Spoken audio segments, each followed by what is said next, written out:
So from the director of Rambo First Blood Part 2 comes a deep-sea thrill ride of terror by the name of Leviathan.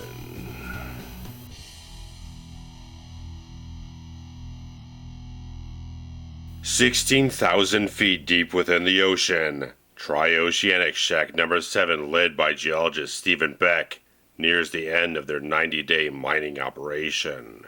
However, when one of their expeditions discovers the downed Russian ship Leviathan, a terrifying genetic experiment gone wrong begins to infect the crew. While Beck and Doc attempt to safeguard the crew, a disturbing mutation brings something to life that terrorizes them all, transforming them into something horribly inhuman. Abandoned for all intents and purposes by the Trioceanic Corporation, they must find a way to survive this living nightmare in the darkest depths of the sea. So the year 1989 saw a slew of deep-sea science fiction films being released amidst the buzz created by James Cameron's The Abyss being released that summer, including Sean S. Cunningham's Deep Star 6, Roger Corman's Lords of the Deep, the film The Evil Below, Endless Descent aka The Rift, and this film that I'm talking about today, which was released on March 17th, 1989, Leviathan, directed by George P. Cosmatos, who had again previously done Rambo First Blood Part 2 and Cobra, which were some rumors about him about Sylvester Stallone kind of ghost directing both films. But from a lot of the things I've heard about Leviathan, this is definitely a film that was completely George Cosmatos' vision and his own directing through and through throughout this entire film.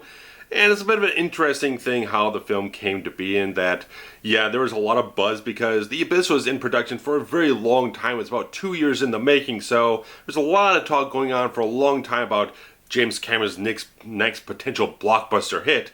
So a lot of these Hollywood studios were obviously searching through all the scripts that they had or all the other ideas that they possibly could come up with. So MGM United Artists ended up employing the use of David Peebles, who had already co-written the script of Blade Runner, and would eventually go on to script Unforgiven for Clint Eastwood and Terry Gilliam's 12 Monkeys, and also employed the use of Jeb Stewart, who had co-written the script to Die Hard. So some very good screenwriters that put a lot of solid qualities into the screenplay. And essentially what David Peebles has said in previous interviews is that he pretty much delivered to the studio exactly what they wanted to have. Was basically alien underwater in a certain way. Just have a easy, familiar type of horror concept that they could get a lot of money behind, obviously, but churn out something that is very marketable, very easy, very familiar in a certain way. It wouldn't be a very hard sell, at least in what they would think would be marketable to the public.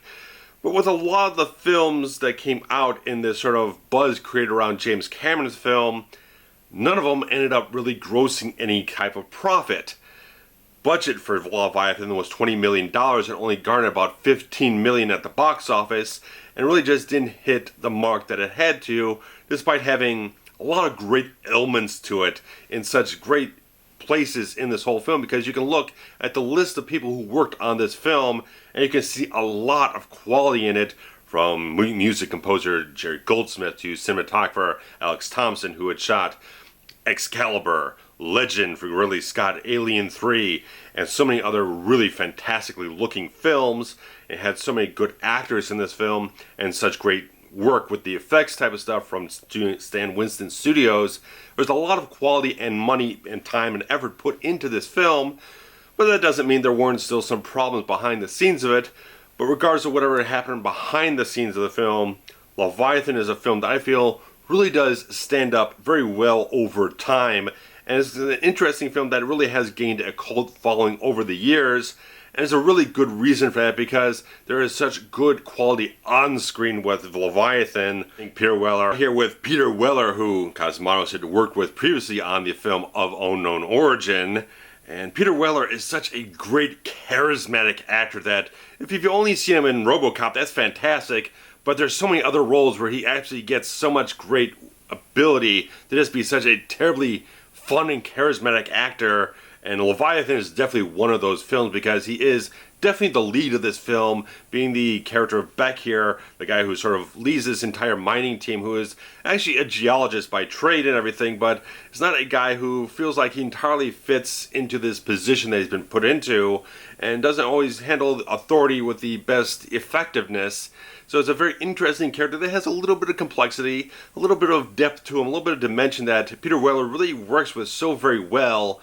And I think just some of the qualities that he naturally brings to a role just aids this film in such great ways to just, again, get a charismatic lead actor who can really deliver a lot of great cool-headed type of qualities with a lead performance here, that you don't have a lead character here that gets a little frustrated or gets too hot-headed or whatnot. He's always a guy who's very cool, confident, in control in a certain way, but still feels the danger, feels the threat that's going on throughout the entire film. And Petr Weller just plays all these little qualities throughout the whole film with a nice mix of heart as well. You get a nice little scene about midway through the film or whatnot between him and Amanda Pays with just a little bit of heartwarming type of quality where they just kind of develop their characters a little bit in a nice short little scene, but it just kind of gives a little extra dimension, a little bit extra something to the characters, really kind of attach it to them just a little bit more.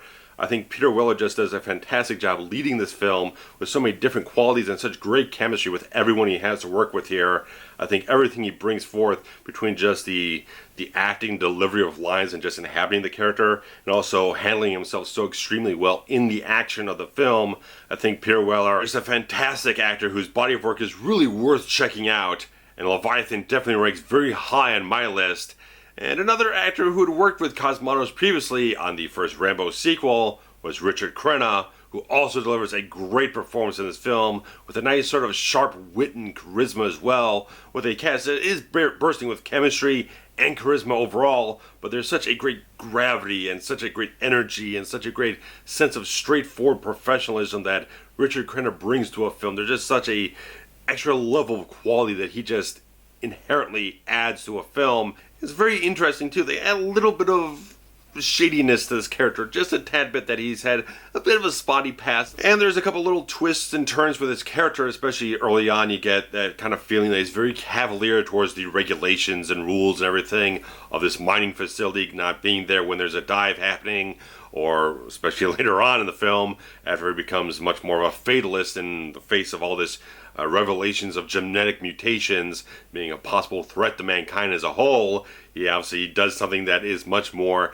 dire and makes these situations much more perilous in a certain way, where he eliminates any way for these people to evacuate the entire facility. So it's very interesting what Crenna puts in this character and how they write this character throughout the whole film. They give him a little bit of a darker shade in a certain way, a bit of a different type of way that not everyone entirely is altruistic in the film. There's some people who have a bit of a different slant, a little bit different perspective on things. And it's nice that you have a very solid actor here in Richard Crenna, who handles a lot of the exposition in the film with a great, clear sensibility and a very great sense of weight and, again, like I said, charisma as well.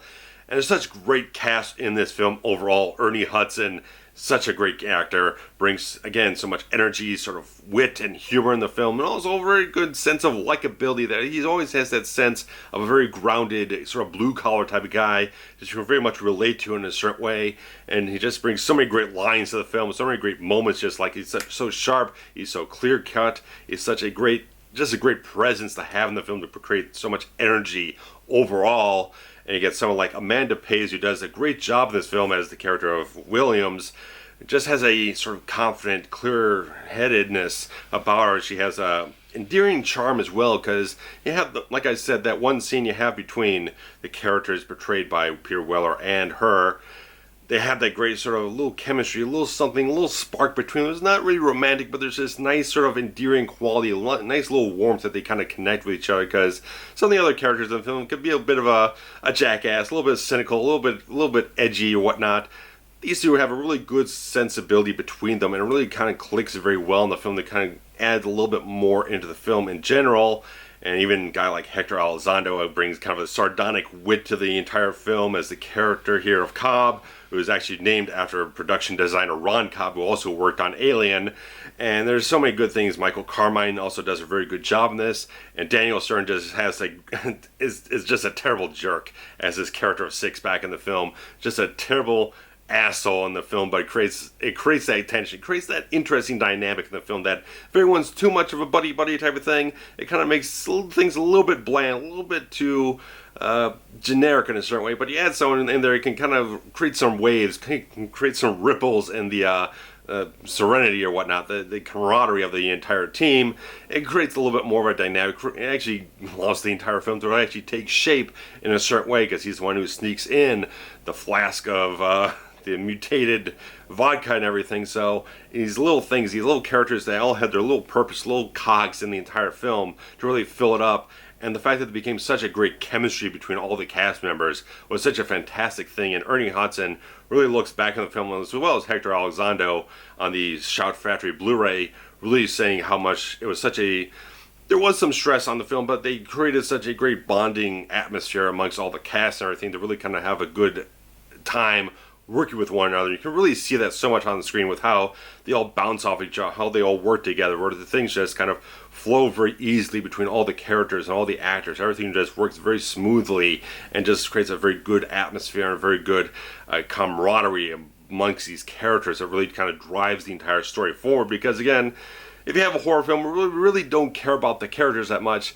You really don't have the horror and the terror really be effective, but you have such very good actors in this film, and inhabiting some characters that actually were given some depth, a little bit of dimension there by Peoples and Jeb Stewart to really add that little extra layer in there. Really get some really good characters portrayed by some very good actors. I think the cast of Leviathan is really solid overall. Really creates a great quality to it to really elevate so much of the very familiar material you have here that's taken a lot of cues from different horror films over the last decade or whatnot before this was released. You get some really good actors to really create some good stuff in the film. It really elevates the material to really make it much more enjoyable overall. And like The Abyss, which used state-of-the-art technology and a lot of time and resources to actually shoot underwater, Leviathan didn't have those types of resources, so they used much more innovative, inventive type of ways to actually simulate the look of underwater photography, actually over cranking the camera to get a higher frame rate so that when it was printed, it would end up looking much more slow motion to simulate the density of water and have a little bit of sediment and ash kind of floating through the air to give it that sense that you were looking at actual underwater photography. And even now, over 25 years later, I think this effect still holds up absolutely fantastically well between Alex Thompson's cinematography and the effects work that was done to actually simulate this look. I think there's such a great marriage of those two things in this film and so many good sequences. There's only very little actual underwater photography right near the end of the film. The rest of it is all simulated to such great effect. And the effects of Leviathan are pretty good. They use Stan Winston Studios, who ended up being a bit stressed on this film because they were originally just brought on to handle the creature effects of the film, but the other company that was hired to kind of work on the dive suits in the film kind of lost the confidence of the filmmakers and the producers, and so they kind of went to Stan Winston, and Stan Winston actually decided to take on the extra workload, thinking that they'd probably get enough extra time, enough extra money, because they're already going a little bit over budget doing the creature effects, but it created such a heavy workload that some things didn't quite turn out as greatly as possible. But in lesser hands, the effects in this film would not look as good as they do, even if they are some places not as impressive as they possibly could be. But there's so many good effects in this film, especially the prosthetic makeup effects when you start seeing the mutations coming up on the flesh and everything, and start seeing flesh erode and everyone kind of melding together, mutating together. It's really type of good, eerie, gross type of stuff that really kind of just gets the spine tingling in a certain way. But I think the final monster that they kind of come together with, and even Tom Woodridge Jr., who was still working with Stan Winston at the time, actually performing the creature itself, said it was the most difficult one he's ever had to do. And he's worked as a xenomorph on many of the Alien films and many other monster movies as well. He had a very tough time actually working with this suit and everything, and it kind of comes off on screen as a bit lumbering, a little bit type of awkward in a certain way. It doesn't quite have the same type of effect that you'd probably want from something that is would be very much convincing and very much intimidating in a certain way. They use a lot of quick cuts and a lot of stuff. They're kind of showing it in sparse moments or whatnot to try to hide as much as they can, not expose it too much, but you get enough of a sense of it that it seems a little bit less than its potential possibly could have been, because George Cosmatos really ended up wanting to go with what Ella Gillis says is a freak show on screen. He wanted to just have smatterings of different random things on here to just make it more disturbing, but I think it probably would have been a bit more satisfying in a certain way if they came up with something a little bit more inventive, a little bit more imaginative in a certain way to kind of meld things together in much more of a almost surrealist type of H.P. Lovecraft type of fashion in a certain way. It just, something about the monster just doesn't quite hit it off the right way, whether it's maybe it's shot too brightly or whatever it is. Some things with the monster just seems a little bit too gangly, a little bit too unwieldy in a certain way. It doesn't quite have that sort of weight that it would normally think you would have on screen. But there's so many good effects that are done throughout the whole film. The dive suits, I think, have a really good look to them. I think what Ron Cobb did with the production design in general, making the entire shack, this entire mining facility, look very interesting, have a bit of a isolated, slightly claustrophobic feel, has a nice sort of sensibility that does kind of steal a little bit from Alien, but I think the way Alex Thompson photographs so much of this film really kind of gives it a different type of feel and style in a certain way, that his cinematography has a lot of good qualities to it that adds more to the production value of Leviathan. He just is such a fantastic cinematographer that even if he's not showing that it's going to be greatly fantastic in a visual sense, he can still deliver this, has something that very good sensibility about it. And Leviathan has a nice middle ground between that, between something like when he shot like Raw Deal, which doesn't have a lot of breathtaking visuals or kind of elicit out of it, versus something like Ridley Scott's Legend looks actually mind-blowingly beautiful. This is a nice sort of middle ground between those types of films to kind of give you a nice eerie atmosphere in a certain way. I like this sensibility that he gives with a lot of the camera movement that he kind of gives to the whole film to kind of offer some scope to the proceedings of the film, just right from the beginning of the film, getting these shots that kind of move around, a couple cranes, little dolly shots here and there, to really kind of cover the scenes in very good type of fashion, especially when you have so many characters in a scene. It's nice to have the camera move through things to kind of cover everyone in the scene very well. It's a really good sense of a cinematographer who really knew how to cover things in a very claustrophobic type of set. Not a lot of movement to really kind of go around and get a lot of dynamic stuff, but he actually manages to really kind of create a lot of great dynamic, interesting visuals in the film, and uses a interesting color scheme that is probably a little bit of the times with the 80s, being a bit more of a pastel type of thing. Get pastel greens and kind of pastel, almost pinks, purples types of things going in there, which don't know how well it really kind of holds up over time, but it does create a unique visual for the film in general, because a lot of these films will probably be shot fairly similarly to one another, kind of have very harsh shadows, stuff like that, or very strong, broad, vibrant colors. Kind of have a bit more muted, a bit more pastel in a certain way. It gives it a sort of unique identity in a certain way that I think kind of grows on you a little bit. Might not hit you as well like the first viewing or whatnot, but it kind of grows on you. The more you watch it, the more you kind of like, yeah, it does look kind of nice and interesting. It kind of adds something more to the film, a kind of unique identity, like I said. But he does such a great job creating such good visuals in this film and covering the action and letting some of the terror and the atmosphere in the film. He gradually builds up a sense of atmosphere in this film as it goes along. Some of the shadows become a little more harsher as the film goes along, and just getting so many different angles and visuals and everything.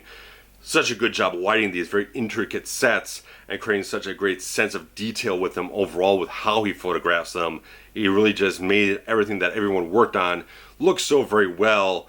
Sure, that man creature whatnot, it doesn't quite hold up in general because everyone was very rushed getting all that kind of effects work typed down. They're overworked. They didn't have a lot of time to do some of the effects that didn't turn out as greatly as they possibly could if they had a luxury of extra time to actually develop some better ideas or whatnot. But I think everything they did with the pressures they had, the constraints they had on them, going a little bit over budget and all this type of stuff, even Stan Winston blowing up in the face of George Cosmatos at one point over certain things, there was some stress on the set, and there's a lot of stuff going on. They're trying to keep up, shooting in Italy, and all this type of stuff, that what they ended up achieving, I think, was very, very good. That, again, under lesser hands, less experienced, talented hands that not handle that kind of pressure, it probably would have looked very, very, very cheap. But Sandwich Studios had a very high level of quality, and if they're going to knock down a little bit, it's still kind of higher than some other places who didn't have that kind of type of talent to really pull on and really push forward to get the best quality they possibly could from many different things. So that is a very good thing to say about Leviathan. If it isn't as great as it possibly can be, it's still a lot better than it would have been if you didn't have as much talent involved as you did. And of course, Leviathan boasts a fantastic score by Jerry Goldsmith, who also worked on Alien, but delivers a really good piece of work here that mixes orchestral and synthesizer music to create a very good package in general. And even the opening title theme mixes in some whale song with the actual orchestral music, which creates a very interesting kind of type of quality overall that Jerry Goldsmith, absolutely one of the best composers of all time, and always to see his diversity creating stuff that is horror and science fiction and action and some other different things here and there. He always creates so much beautiful music, and this has a great mix of beauty and tension and atmosphere and just great little things overall. They're just such a great driving force at certain points in the music to create such an overall sense. This is a great thrill ride of a film that also has some suspense and atmosphere to add to it as well. Jerry Goldsmith's work is very good in this film. It's probably a score that is really worth checking out and hunting down in a certain way, because he does such great work. And even the end theme, which is very kind of contradictory to kind of the general tone that you'd expect from this film, is still a wonderful piece of music, kind of this light, fun, upbeat type affair. But whatever the case, Jerry Goldsmith delivers fantastic music every time he did it, and just great to have that type of thing mixed in with his film. Again, another guy who worked with Cosmatos on Rambo First Blood Part 2, always bringing back a couple people that he knew could deliver really good, solid type of work. And it's nice to see that he kind of pulled on Peter Weller, Richard Crenna, Jerry Goldsmith, all these people that really knew they were reliable, knew what kind of quality he could deliver, knew that he could work with them very well, and delivers very good results. It's a very good thing to see with this. And George Cosmatos, even though, like I said, there's rumors about some of the Stallone films he did, and even Tombstone being ghost directed by their lead actors, this film was George Cosmatos' film. From all the words from all the special effects guys, this was his film. And he really delivers something that is very solid and very good. I think it really just raises the bar a little bit from some of other things that he's possibly done, to really show that he did have quality, that if he didn't have full control over previous films, this shows what he could do when he did have full control, being this very verbose, sort of charismatic and very almost make a little maniacal type of director in a certain way, but in a, what one of the special effects guys says is a very positive type of attribute in a certain way. It's still this guy who just was in control. It was completely his film, and just did such good things to sort of effectively build tension throughout the whole film. That just, it's a film that does constantly keep you engaged in it, because you have such good actors, good type of pacing, good solid editing. Everything's very sharp, very focused. There's not anywhere there's any kind of lulls in the film. There's nowhere where it drags. There's no piece of work in this film that feels like it doesn't belong there, that you could cut it out. Everything's very lean, straight to the point. Everything keeps moving forward at a good solid momentum. Everything in this film really kind of comes together in a very solid package up until a certain point in this film, but leading up to that, the film has a good solid climax. It just has a great sense of just action and thrilling type of stuff, a little terror thrown in there, just like everything's kind of building up, just have this great sensibility, just have the heart pumping, all this type of stuff. It's a really good climax. We just see these final three characters with Ernie Hudson and Peter Weller and Amanda Pays are going through this whole thing, trying to escape this place after all their other colleagues have been absorbed by this mutated creature and everything. And they're just trying to fend it off, fight it off, escape however they can, setting off detonations, everything. It's a really good, thrilling climax up until when they actually get to the water surface, the ocean surface, and something weird happens here. And it's I don't know why. No one's explained this, why the film kind of has this really kind of jarring, clumsy type of beat here, where they get to the surface and they float the flares and the helicopter lands, but there's suddenly sharks there for about 10 seconds, then they disappear, and then the monster comes back up out of the water, and then they blow it up, and then they go off. It just seems like there's a lot of sloppy, clumsy type of stuff in that moment in the film. The editing gets very clunky, it gets very choppy in a certain way, and it just seems very weird. You could cut out the entire bit with the sharks because it just doesn't amount to anything. They're there and then they're gone, and it's just very weird why they threw that in there. But there's some stuff in this thing, in the very end of the film, that's actually extremely satisfying, because you have this whole thing going throughout the entire film with Meg Foster's character, who pretty much fills the role of the corporate asshole in this film, the person that is the suit, the person calling the shots up on the surface and everything, and is completely leaving these people for dead. And Peter Weller, he's going up there with Amanda Pays. They're all safe and secure and everything, and she tries putting on this smile. She tries to seem like she's all congratulatory and relieved and everything, and Peter Weller just bashes her right in the freaking face. One of the best endings to a film ever. Peter Weller just smashing Meg Foster in her face, and she's probably just a sweet person, but the character she plays is a total freaking asshole. Complete jackass in this film, complete absolute corporate bitch, and she deserved getting punched in the face by Peter Weller. But there's some fantastic type of stuff in this film that really just creates it such a great, fun, exciting, and tension-filled, and just energetic and innovative and interesting type of stuff. It's a fantastically fun film that deserved a whole lot better at the box office. Again, $20 million budget, $15 million at the box office, lost a ton of money because that's even just the production budget, doesn't even factor in marketing costs on top of that. Lost a fair bit amount of money. Really didn't deserve it because it is a very good film that was reviewed very poorly at the time. I don't know why, because aside from that clumsy, clunky little ending beat that I don't know why it was there, I don't know why it was executed that way, but it was. Aside from that, this is a good film that, even if it is derivative of like Alien or Aliens and John Carpenter's The Thing, adding in all these different elements, they're not very original, very derivative in a certain way. It still does it in a very solid, slick, and entertaining type of package that definitely has grown its audience throughout the entire years. Find that audience on home video through VHS, Laserdisc, DVD, Blu-ray. This film has just gained a following over and over again, more and more throughout the entire years.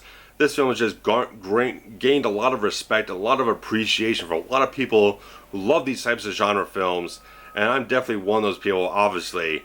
But I want to know if you guys definitely are a fan of Leviathan, because I think this is just a very fun, enjoyable, entertaining film. It was put together with a lot of good care, a lot of good talent all over the place. There's a lot of good stuff in the heart of this film that really just makes it rise above some of the other stuff that probably wasn't quite as lasting in a certain way, with all these other underwater films of 1989, James Cameron's The Abyss aside.